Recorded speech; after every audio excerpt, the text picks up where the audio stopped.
Assalamualaikum warahmatullahi wabarakatuh.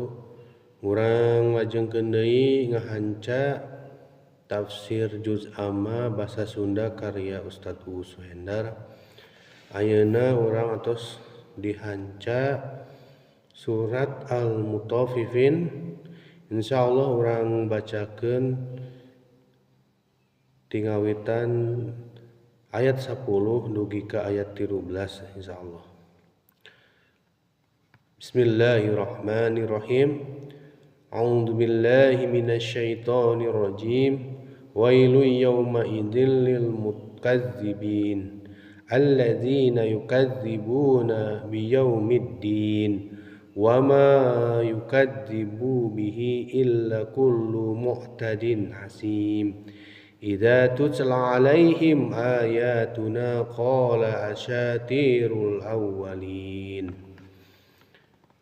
Cilaka dina eta poe pikeun jalma-jalma tukang bohong nyaeta jalma-jalma anu ngabohongkeun kana poe wawales jeung teu aya nu nganggap bohong kana poe wawales angin jalma-jalma nu ngaliwatan wates wangen tur kacida dorakana.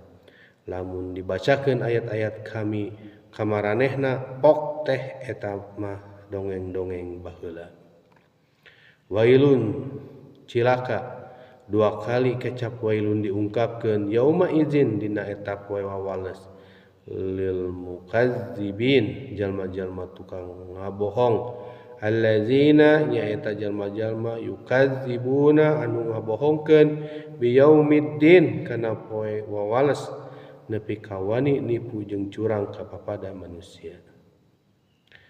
Wama yukadzibu jeung teu aya anu wani ngabohongkeun bihi kana eta poe wawales ila kulu angin jalma-jalma muttadin ngaliwatan wates wangen pangeran Azim. Ngaliwatan wates wangen pangeran Azim tur kacida dorakana.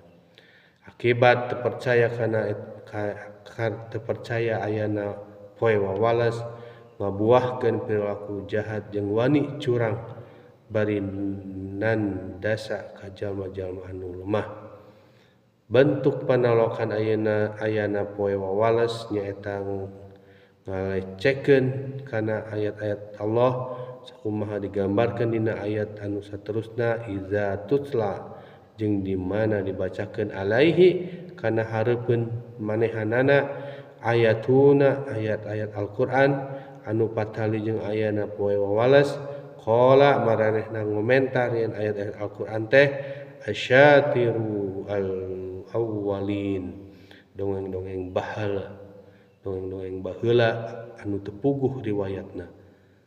Ayat nu sarimang bisa ditinggal dina Quran surat An-Nahl ayat 24 jeung surat Al-Furqan ayat 5. Sakitu wae urang bacakeun. Qulu qouli hada wa astaghfirullahi wa lakum. Assalamualaikum warahmatullahi wabarakatuh.